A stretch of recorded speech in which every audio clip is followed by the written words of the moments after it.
Real and complex numbers unit 2 exercise 2.1।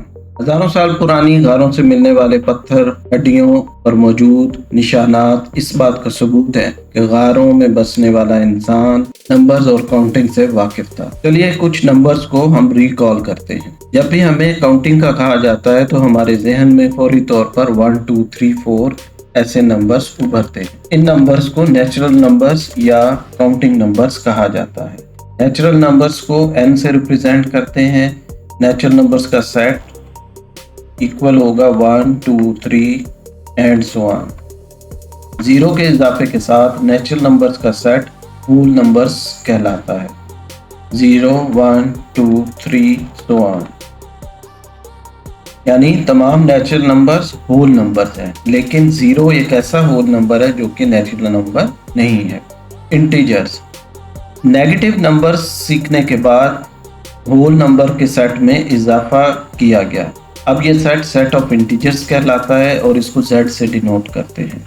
इसमें 0 plus minus 1 यानी 1 और माइनस 1, प्लस 2 और माइनस 2, इसी तरह से सो ऑन, तमाम प्लस और माइनस के नंबर्स मौजूद हैं। ऐसे नंबर्स जिनको हम p ओवर q की फॉर्म में यानी रेशियो की फॉर्म में, इसको हम p रेशियो q भी कह सकते हैं। यहाँ पर p और q इंटीजर्स हैं और इनमें q कभी भी इक्वल के जीरो के इक्वल नहीं होगा। इन नंबर्स को रैशनल नंबर्स कहा जाता है, जैसा कि 2 ओवर 3, 1 ओवर 5, 6, क्योंकि 6 को भी 6 ओवर 1 लिखा जा सकता है। ये तमाम रैशनल नंबर्स हैं। इसी तरह से ऐसे नंबर्स जिनको p ओवर q की फॉर्म में नहीं लिखा जा सकता, ऐसे नंबर्स को इररेशनल नंबर्स कहा जाता है। इसकी example square root 2, square root 5, pi वगैरह हैं। रैशनल और इररेशनल नंबर्स के सम को या इनके यूनियन को रियल नंबर्स कहा जाता है और रियल नंबर्स के सेट को r से डिनोट करते हैं। अब यहाँ पर हम इस डायग्राम को सबसे पहले गौर से देखें। यहाँ पर ये एक बॉक्स है जिसको सेट ऑफ रियल नंबर्स कहा गया है। सेट ऑफ रियल नंबर्स में हम देख सकते हैं कि यहाँ पर हमारे पास एक तरफ ये बड़ा दायरा ब्लू कलर का जो है ये रैशनल नंबर्स हैं, जबकि ये छोटा दायरा इररेशनल नंबर्स पर मुश्तमिल है। अब हम देख सकते हैं यहाँ पर कि बड़े दायरे में एक छोटा दायरा है जो कि सबसेट होगा बड़े दायरे का, यानी इंटीजर्स। यानी इंटीजर्स जो हैं ये रैशनल नंबर्स ही हैं। तमाम रैशनल नंबर्स इंटीजर्स नहीं हैं, जैसा कि 4.125 एक रैशनल नंबर है लेकिन ये इंटीजर नहीं है, जबकि -5 +5 ये इंटीजर्स हैं और ये रैशनल नंबर्स भी हैं। इसी तरह से 0 होल नंबर्स है और होल, लेकिन 0 नेचुरल नंबर नहीं है। 98, 5, 100 सो ऑन, ये तमाम नंबर्स जो हैं ये नेचुरल नंबर्स कहलाएंगे।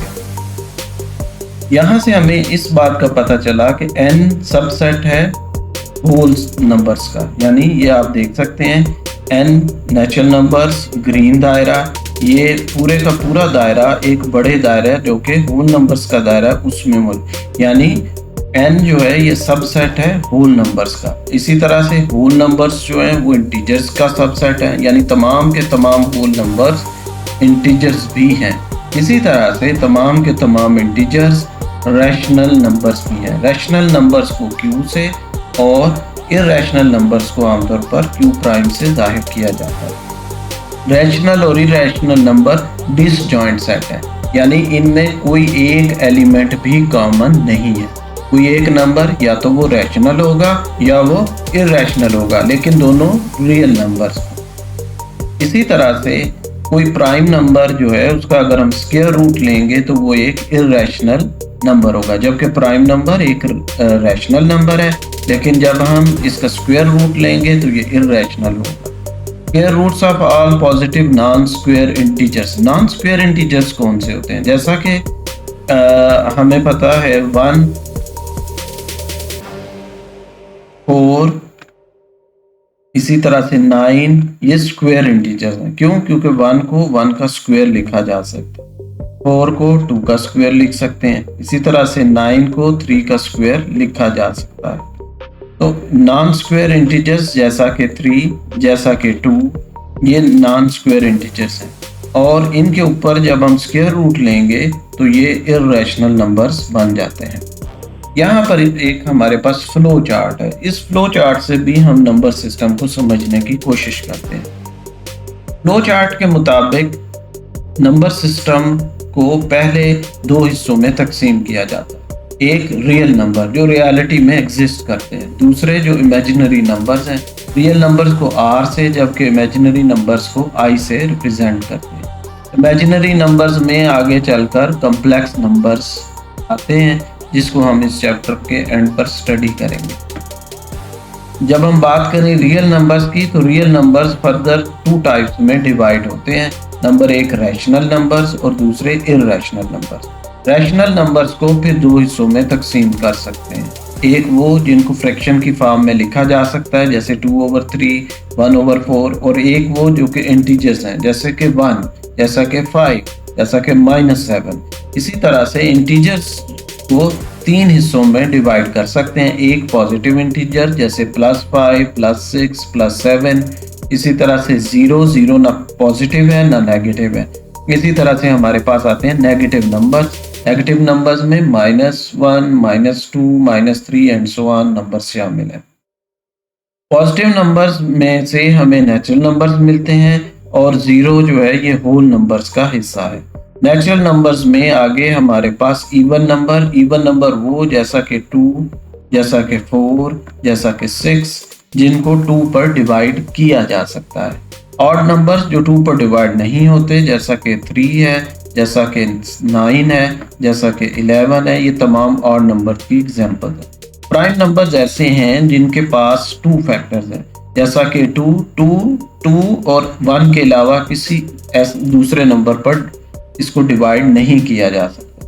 3 एक प्राइम नंबर है 1 और 3 के अलावा। 5 प्राइम नंबर है। 9 एक प्राइम नंबर नहीं है। 9 प्राइम नंबर इसलिए नहीं है क्योंकि 9 के फैक्टर्स में हमारे पास 1, 3 और 9 इटसेल्फ आ जाएगा, तो इसके फैक्टर्स 3 हो गए। इसी तरह से 1 भी एक प्राइम नंबर नहीं है क्योंकि इसका सिर्फ और सिर्फ एक फैक्टर है जो कि 1 खुद है। प्राइम नंबर्स के अलावा तमाम नेचुरल नंबर्स जो हैं उनको फिर हम कंपोजिट नंबर, यानी वो नंबर जो प्राइम नहीं है उसको फिर हम कंपोजिट नंबर कहेंगे। Representation of real numbers on number line. The real numbers are represented geometrically by points on a number line such that each real number corresponds to one and only one point on the number line. This relationship is called one-to-one correspondence. जैसा कि यहाँ पर हमारे पास एक number line है जिसमें different numbers जो हैं उनको ज्योमेट्रिकली पॉइंट्स के जरिए इसके ऊपर शो किया गया। सेंटर में 0 है, राइट साइड पर तमाम पॉजिटिव नंबर्स जबकि लेफ्ट साइड पर तमाम नेगेटिव नंबर्स हैं। 1-to-1 कॉरेस्पॉन्डेंस से मुराद ये है कि हमें पूरी नंबर लाइन के ऊपर 1 सिर्फ एक और एक ही पॉइंट पर मिलेगा, 2 सिर्फ और सिर्फ एक ही पॉइंट पर मिलेगा, 3 एक मखसूस पॉइंट पर होगा। इसी तरह से -4 भी सिर्फ एक पॉइंट पर होगा, यानी तमाम नंबर सिर्फ और सिर्फ एक ही पॉइंट से एसोसिएट होंगे। इसको हम कहते हैं 1-to-1 correspondence. Numbers with decimals. इस आर्टिकल में हम देखेंगे कि डेसिमल के लिहाज से रैशनल और इरैशनल नंबर्स को हम किस तरह से रिकॉग्नाइज कर सकते हैं। सबसे पहले हम रैशनल नंबर्स को स्टडी करेंगे। रैशनल नंबर्स डेसिमल्स के लिहाज से 2 टाइप्स के होते हैं। डेसिमल से मुराद जैसा कि यहाँ पर हमारे पास एक नंबर है 2/5 जो कि एक रैशनल नंबर है, यानी जिसको हमने रेशियो की फॉर्म में लिखा हुआ है। अगर यहाँ इसको हम सॉल्व करें तो 2 को 5 से डिवाइड किया जाएगा तो 0 पॉइंट लगाने से यहाँ ये हमारे पास 20 बन गया और 4 5, तो यहाँ हम देख सकते हैं कि रिमाइंडर 0 आ गया, यानी हमारा आंसर कंप्लीट हो गया 0.4 पर। तो यहाँ पर ये जो 0.4 ये जो पोर्शन है इसको हम डेसिमल पार्ट कहते हैं। डेसिमल पार्ट को देखते हुए हम अंदाज़ा लगा सकते हैं कि गिवन नंबर जो है वो रैशनल है या इरैशनल है। अब रैशनल नंबर्स दो तरह के होते हैं। नंबर एक, उनमें ऐसे तमाम नंबर्स जिनका डेसिमल पार्ट जो है वो टर्मिनेटिंग डेसिमल फ्रैक्शन पर मुश्तमिल हो। Terminating decimal fraction, terminating decimal fraction से मुराद उसके डेसिमल में मौजूद नंबर ऑफ डिजिट्स जो है वो फाइनाइट है, यानी महदूद है। जैसा कि 4 में सिर्फ एक ही डिजिट है और हमारे पास रिमाइंडर 0 आ जाता है। इसी तरह से जब हम 3 को 8 से डिवाइड करेंगे या 3/8 जो है दैट इज इक्वल टू 0.375, यानी 3 नंबर्स के बाद हमें रिमाइंडर 0 मिल जाएगा और ये जो डिवीजन है या ये जो पोर्शन है डेसिमल के बाद वाला, ये यहाँ पर टर्मिनेट हो जाएगा, यानी यहाँ पर इसका एंड हो जाएगा। तो ऐसे तमाम डेसिमल फ्रैक्शंस जो कि टर्मिनेटिंग हो वो तमाम के तमाम रैशनल नंबर्स होंगे। इसी तरह से ऐसे नंबर्स भी हमारे पास हो सकते हैं जो कि नॉन टर्मिनेटिंग है, यानी वो डेसिमल के बाद एक लामहदूद नंबर्स पर मुश्तमिल है, लेकिन वो रिकरिंग प्रॉपर्टी के हामिल है। रिकरिंग प्रॉपर्टी से मुराद बार बार रिपीट होना, यानी कोई एक नंबर या ग्रुप ऑफ नंबर्स जो है वो बार बार रिपीट होगा। जैसा कि इन दोनों एग्जांपल्स में हम देख सकते हैं कि 2/9 is equal to 0.222 so on, यानी ये बार बार 2 जो है यानी एक ही डिजिट बार बार रिपीट हो रहा है, यानी ये नॉन टर्मिनेटिंग तो है लेकिन ये रिकरिंग प्रॉपर्टी का हामिल है, यानी एक ही नंबर बार बार रिपीट हो रहा है। इसी तरह से 4/11 में हमें कभी भी रिमाइंडर 0 नहीं मिलेगा, बल्कि हमें एक लामहदूद डेसिमल पोर्शन मिलेगा। लेकिन यहाँ हम देख सकते हैं कि एक ग्रुप ऑफ नंबर यानी 3636 ये बार बार रिपीट हो रहा है, यानी ये नॉन टर्मिनेटिंग तो है लेकिन साथ में ये रिकरिंग भी है। तो यानी हम ये देखेंगे कि अगर डेसिमल पोर्शन जो है वो टर्मिनेटिंग है तभी वो रैशनल होगा, अगर नॉन टर्मिनेटिंग है और साथ में रिकरिंग है तो फिर भी वो नंबर जो है वो रैशनल नंबर कहलाएगा। जबकि हम बात करें इर्रेशनल नंबर्स की तो इनमें ये दोनों प्रॉपर्टीज नहीं होंगी, यानी ना तो वो टर्मिनेटिंग होंगे डेसिमल की फॉर्म में और ना ही ऐसे नंबर्स जो है वो रिकरिंग प्रॉपर्टी रखते हैं, बल्कि ये रैंडम नंबर्स पर मुश्तमिल एक लामहदूद नॉन टर्मिनेटिंग डेसिमल पार्ट पर मुश्तमिल होंगे। जैसा कि स्क्वायर रूट 2 में आप देख सकते हैं कि यहाँ पर डेसिमल पार्ट जो है ये लामहदूद नंबर यानी नॉन टर्मिनेटिंग डेसिमल पार्ट पर मुश्तमिल है और तमाम के तमाम नंबर्स जो हैं वो रैंडमली रिपीट हो रहे हैं, यानी उनमें कोई भी रिकरिंग प्रॉपर्टी यानी एक ही नंबर या group of numbers bar bar repeat नहीं होते। इसी तरह से हमारे पास एग्जाम्पल में पाई और ई की वैल्यूज़ हैं जो कि ना तो टर्मिनेटिंग है और ना ही रिकरिंग है। ऐसे नंबर्स को इर्रेशनल नंबर्स कहते हैं। एक्सरसाइज 2.1 क्वेश्चन नंबर 1 में identify which of the following are rational and irrational numbers. तो हमें रैशनल और इर्रेशनल की हमने पढ़ा था प्रॉपर्टी डेफिनेशन, उसके मुताबिक स्क्वायर रूट 3 जो है ये एक इर्रेशनल नंबर है, यानी ये बिलोंग करेगा क्यू प्राइम को।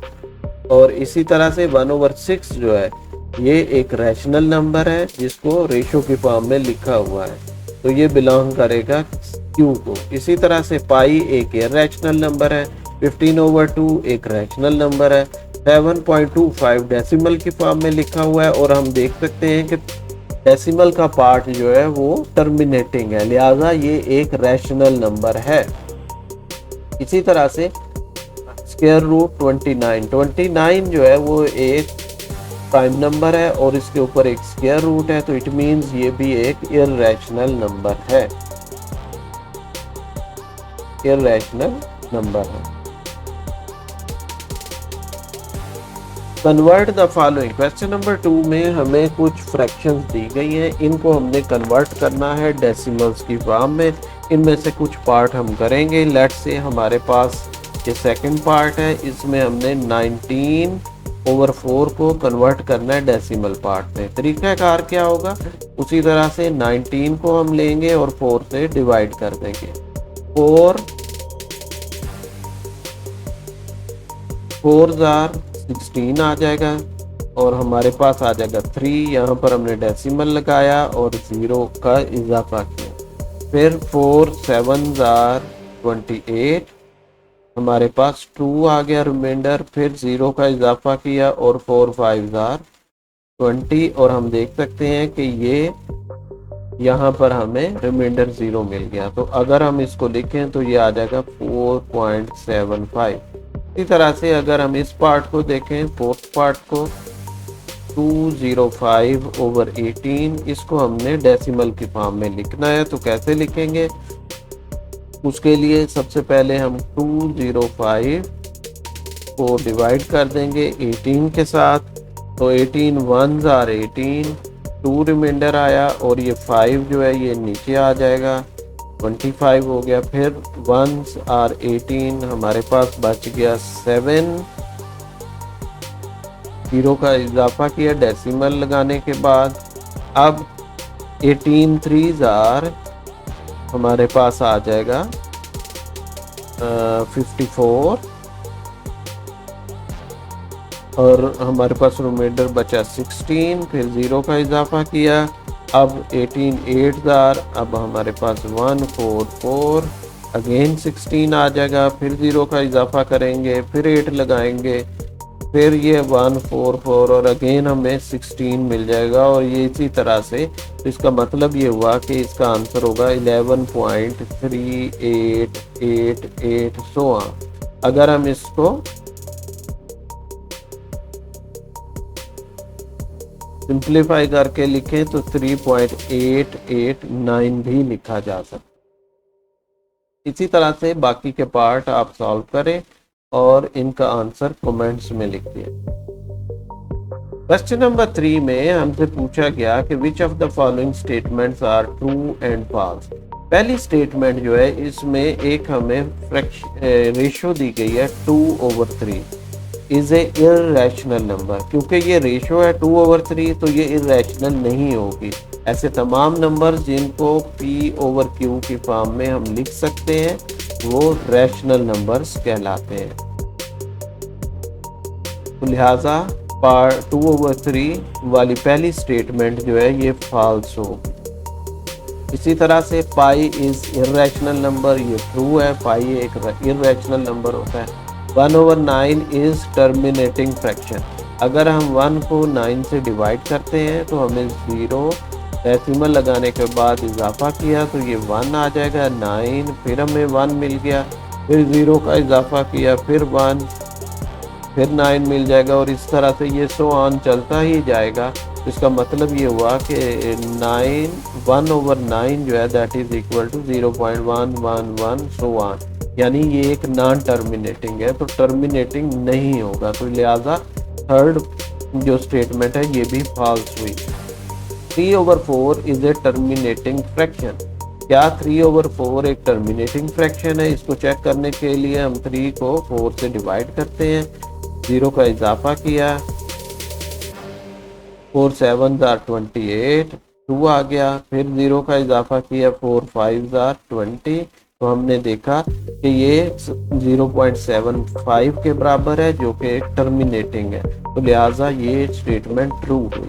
इसी तरह से 4/5 is a recurring fraction. Recurring fraction के लिए भी हम इसको चेक करते हैं। 4, इसको हम 5 से डिवाइड करते हैं, पहले ये आ जाएगा 0.840 और 0, तो ये यहाँ पर 0.8, ये टर्मिनेटिंग है ना कि रिकरिंग। रिकरिंग के लिए रिपीट होना अगेन एंड अगेन ज़रूरी है, तो लिहाजा ये स्टेटमेंट भी फॉल्स हुई।